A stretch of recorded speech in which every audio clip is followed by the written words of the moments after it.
ইমাম সাহেব, আপনাকে আমি অনুরোধ করে বলে যাচ্ছি, কালকে জুমার খুতবায় উঠে উচ্চ স্বরে জোরালো কণ্ঠে বলেন, যারা 5 ওয়াক্ত সালাত আদায় করে না তাদের জানাজায় উপস্থিত হব না। যারা 5 ওয়াক্ত সালাত আদায় করে না তাদের জানাজায় উপস্থিত হব না। যারা 5 ওয়াক্ত সালাত আদায় করে না তাদের জানাজায় উপস্থিত হব না। আমাকে চাঁদপুরে রাখতে হলে রাখেন, না রাখতে হলে না রাখেন। মাথা বিক্রি করে সমাজে চাকরি করতে আসিনি, মাথা বিক্রি করে চাঁদপুরের সমাজে চাকরি করতে আসিনি। বাপের জমি জায়গা চাষ করে খেতে পারবো। আরে বাপের জমি জায়গা নেই, তাতে কি আছে? কাজকর্ম করে খাও, তবু বেনামাজি জানাজা পড়াবো না। আমি কি হিন্দু? আমি কি খ্রিস্টান? আমি কি অমুসলিম? আমি কি নাসারা? আমি কি ইহুদি? আমি কি সাঁওতালের বাচ্চা নাকি?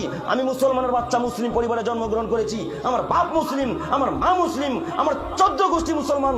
অতএব আমি ইহুদিদের জানাজা পড়াবো মানে, আমি খ্রিস্টানের জানাজা পড়াবো মানে, আমি বেনামাজি জানাজা পড়াবো মানে? এই বাক্য জোরালো কণ্ঠে যদি খুতবায় বক্তব্য রাখেন, 24 ঘন্টার মধ্যে সমাজের মানুষ মসজিদে চলে আসবে, মসজিদে জায়গা দিতে পারবেন না। বলেন